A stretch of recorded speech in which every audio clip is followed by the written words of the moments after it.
The General Atomics MQ-9 Reaper is an unmanned aerial vehicle, or UAV, designed for long-endurance missions. It's also part of an unmanned aircraft system, or UAS, showcasing how it's more than just the aircraft itself. Sometimes called Predator B, it's a more advanced version of the earlier MQ-1 Predator.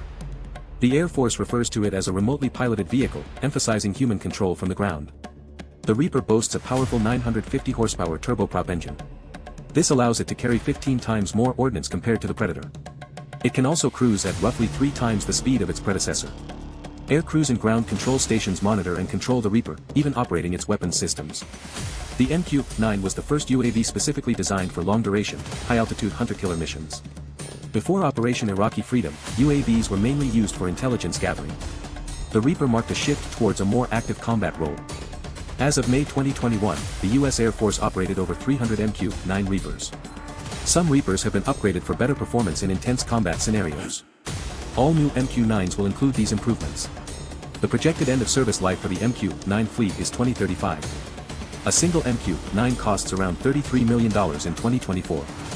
Besides the Air Force, U.S. Customs and Border Protection also uses the Reaper.